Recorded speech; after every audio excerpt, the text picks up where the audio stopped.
I work at a hotel. There was a guy who reserved a room for 2 weeks. He had the Do Not Disturb sign on the door the whole stay, pretty common for longer stays. A couple of weeks later, I got a call from the guest, absolutely furious that we had charged him for a 2-week stay when he had only stayed at our hotel for 2 days. I asked him who he spoke to at checkout, thinking maybe one of our employees had made a mistake and just didn't properly check him out of the system for some reason. Long story short, he didn't notify anyone that he was checking out. He just left. I had to explain to him that if you have a room reserved for a length of time and leave earlier than you had registered for, then you actually have to let the staff know. Even if the DND sign hadn't been on the door the whole time, we still wouldn't just guess that a guest had checked out and rent out their room to another person. He tried filing a chargeback for the remainder of the stay, but he did not get his money refunded. As this was midsummer, we were turning people away daily due to being sold out, and that room sat empty because he expected us to psychically know that he had left. I used to work at Walmart's corporate headquarters, and one year I sat with a group of loss prevention associates at our shareholders meeting. I asked what the most ridiculous thing any of them had seen returned was. The winning answer, in my humble opinion, was an open box of condoms because they were too big. I made lentil soup for the kitchen I worked in as a teen, but I put the carrots in later than I should have, and so they still had a slight crunch when the first customer bought a cup. He stormed back in after a few minutes and demanded his money back because he was going to get food poisoning from eating an uncooked carrot. I was once in line behind a woman who was trying to buy a half-dozen eggs, though it kept ringing up as a full dozen. The cashier spent several minutes messing around with her computer, trying to identify the problem, and finally called the manager over for help. The first thing the manager said was, "We don't sell half-dozens.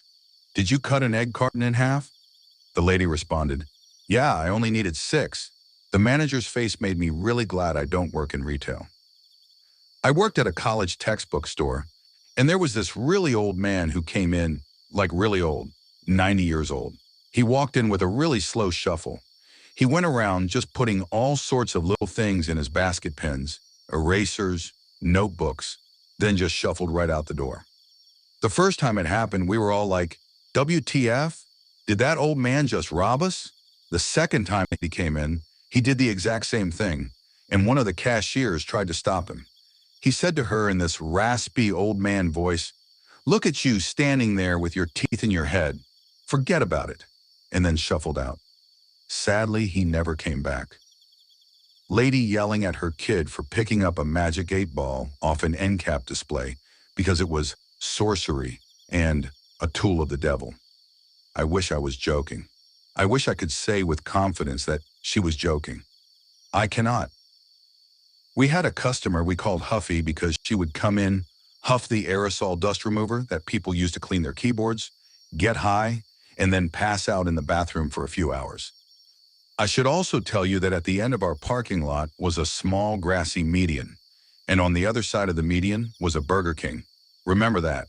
Well, management and loss prevention got tired of old Huffy coming in, stealing dust remover, and taking up valuable bathroom space.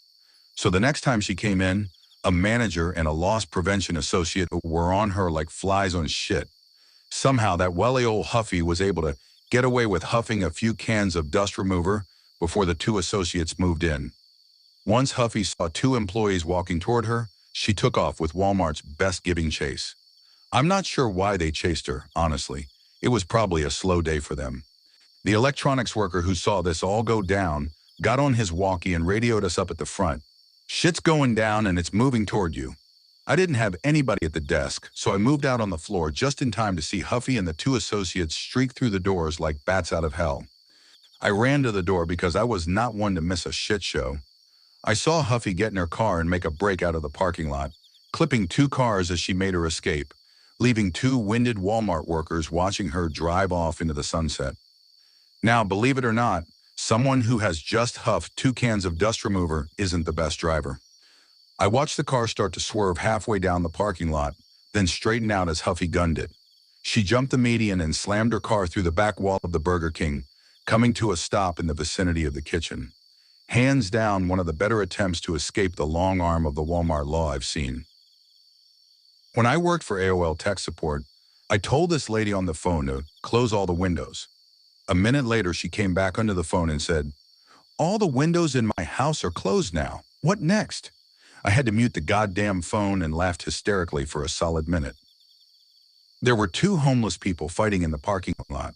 Some guy rolled up to the speaker with two kids in the back, and I heard him say, "Do you guys want to watch them fight? Okay, they'll go through and get the food, you guys stay here." I was watching on the security camera as this man lets out two kids, around 6, 8 years old, so they could stand by the dumpster and watch two drunk guys beat the crap out of each other with bricks. A customer asked for a refund because it was not as described. It was a necklace featuring a word in a script font hanging on a chain. The customer's complaint was that in the photos, you could see the word when the model was wearing it. But when she tried hers on, she could only see the word when looking in the mirror. Yeah, she was wearing it backwards. Me.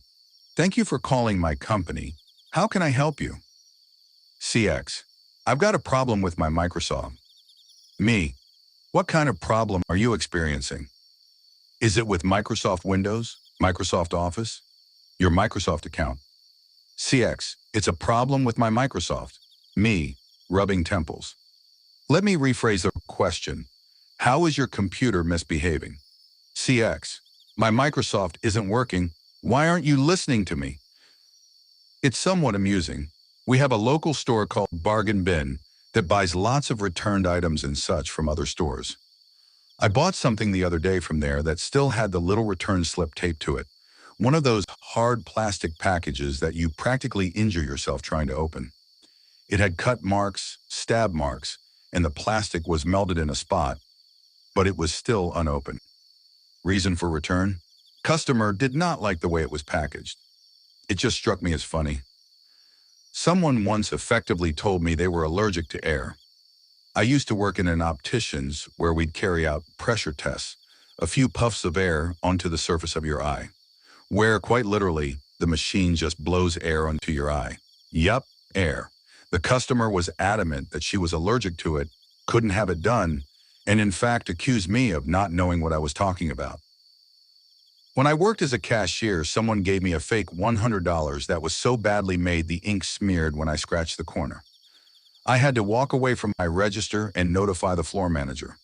To my surprise, the people didn't seem to understand what was happening and waited there until the cops showed up and arrested them. One time we had a guy try to return a camp toilet/potty thing, claiming it had collapsed after it had been used. They're not really stable things, essentially a heavy-duty garbage bag splayed over an aluminum frame. He brought it back to us in a bigger garbage bag for us to check out.